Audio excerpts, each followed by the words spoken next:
Di materi sebelumnya, kita sudah belajar bagaimana membuat algoritma flowchart sequence berurut. Perlu diketahui bahwa struktur algoritma flowchart merujuk kepada struktur kontrol pemrograman. Apa saja struktur algoritma pada flowchart yang mengacu pada struktur kontrol pemrograman? Tapi sebelum masuk ke materi, mari kita tingkatkan channel ini dengan bantu untuk like, subscribe, dan membagikan atau share link video ini kepada keluarga, teman, dan sahabat terdekat Anda. Untuk lebih jelasnya, mari kita simak pada tampilan berikut.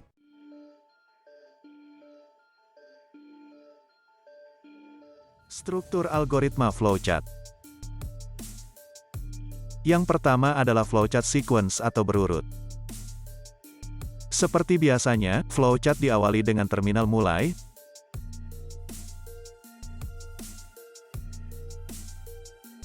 lalu ada input yang akan diolah,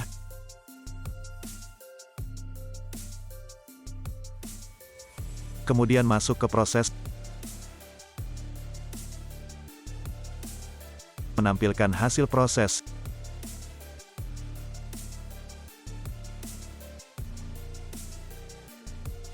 dan selesai. Pada algoritma flowchart sequence, instruksi dilaksanakan satu persatu mulai dari awal hingga akhir. Pada struktur ini, alur urutan tidak ada persimpangan atau perulangan. Tetapi melainkan setiap langkah atau instruksi dilaksanakan hanya satu kali. Alur flowchart sequence ini adalah yang paling dasar, karena di setiap membuat program, seringkali kita pasti menggunakan alur jenis ini. Yang kedua adalah struktur flowchart branching atau kondisional atau percabangan. Diawali dengan simbol mulai,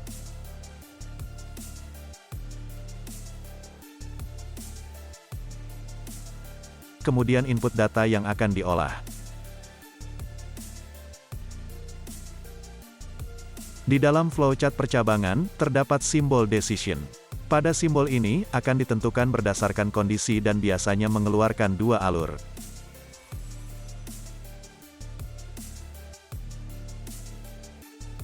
Alur yang memenuhi kondisi disebut ya atau true, dan alur lainnya disebut tidak atau false. Pada masing-masing alur mempunyai prosesnya sendiri.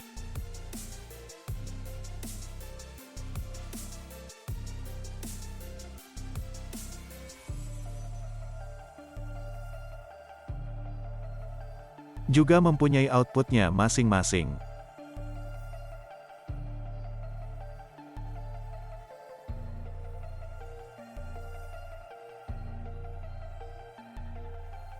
Dan tentu keduanya tetap akan berakhir pada satu terminal selesai. Pada algoritma flowchart branching, alur awal instruksi sama seperti pada alur flowchart sequence. Akan tetapi pada flowchart branching ini terdapat simbol decision, yang berarti harus menempuh hanya pada salah satu alur.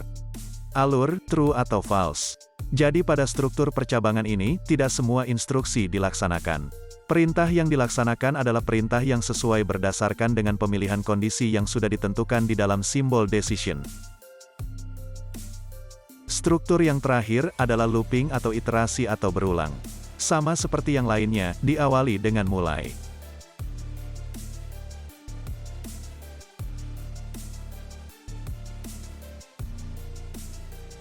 Kemudian ada input preparation.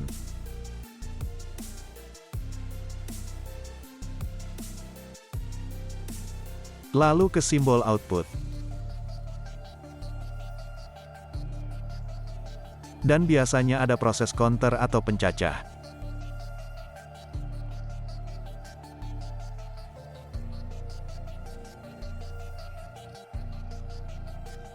Pada struktur ini, ada alur balik yang mengarah ke instruksi sebelumnya.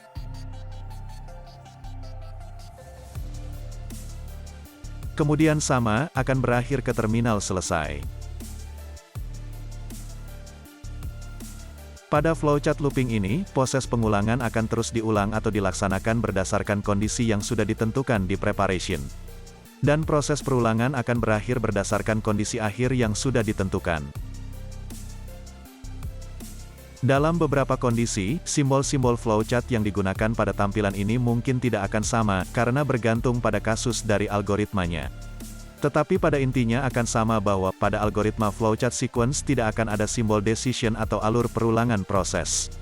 Pada algoritma branching, pasti ada simbol decision minimal satu buah, bahkan bisa lebih dari satu tergantung kasusnya. Dan pada algoritma looping, pasti ada alur yang menunjukkan aliran proses yang diulang-ulang. Materi kali ini, kita akan membahas materi branching atau percabangan.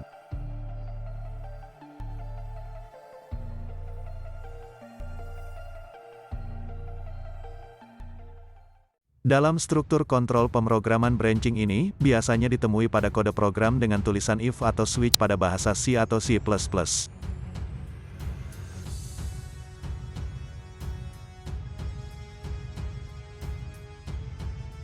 Dan if atau case pada bahasa Pascal atau Delphi.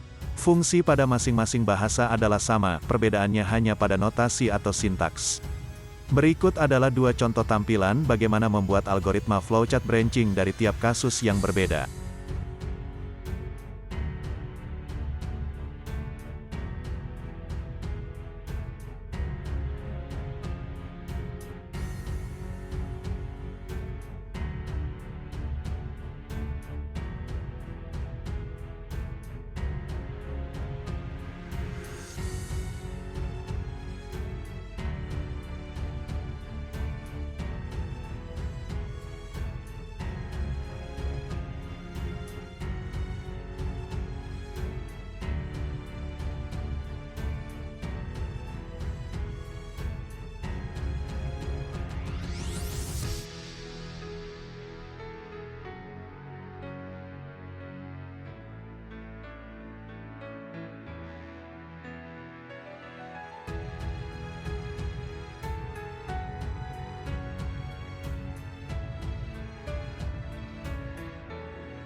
Setelah melihat materi di video ini, semoga Anda mengerti dengan algoritma flowchart branching. Terima kasih.